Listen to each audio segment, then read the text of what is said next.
Nakapang-init ng ulo. Alam mo yun? Kasi kanina may ka-chat ako. So, yun, normal na siyempre yung mga kaibigan dati, mga nakaka-chat mo yan, siyempre, when you're posting shit, siyempre, kakamustahin ka, ganun. Tapos may isa ako doon, nagpanting talaga yung tenga ko eh. Ang sarap naman ng buhay mo! Parang relax na relax ka lang! Ang sarap siguro magnegosyo! Putang ina ko! Ay, no, Diyos ko.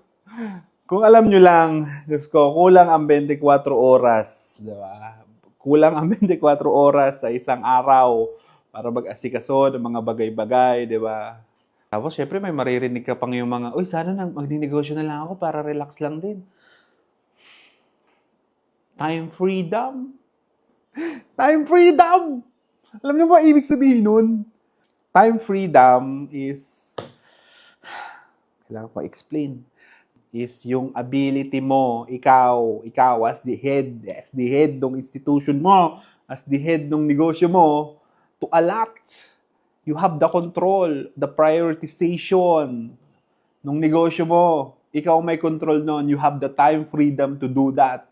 If you need mag-allot sa iyong R&R, kasi syempre hindi ka magiging as effective, o ikaw, you have control, you have that freedom in you, di ba? Hindi yun ibig sabihin na kung nagnegosyo ka, wala kang gagawin. Buka ka ng ina mo. Tapos gugustuhin mo pa magnegosyo? Yung task mo nga dyan ngayon sa opisina mo, hindi mo maayos ng maayos eh, di ba? Pabigat ka nga sa opisina mo eh. Di ba? Pa-aircon ka lang dyan eh. Pa-aircon ka lang dyan eh, tapos wala ka nung... Nakikicharge ka lang, di ba? Pupunuin mo pa yung aquaplus mo ng tubig. Pauwi. Diba?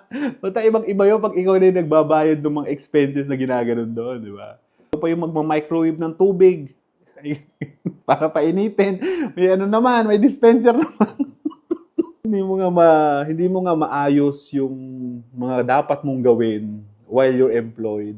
How the F are you expecting na maging okay ka kapag nagsarili ka na? Nakakainis eh. I'm not complaining, of course. I'm not complaining. Because being busy and being is a blessing, di ba? So, ito, naka-ready na yung mga... Hindi ako nagko-complain. Being busy in your negosyo is actually a blessing. Doon sa mga outsiders naman na looking in doon sa disposition ng taong kilala niyong negosyante o kilala niyong nagpi-freelance o kilala niyong basta nagsarili na, tingin niyo relax lang, hindi natatapos ang mga isipin yan. Hindi natatapos ang mga kailangang gawin. Hindi natatapos ang mga pag-alala. Baka walang bumili. Baka walang pumasok na pera. Baka magka-problema.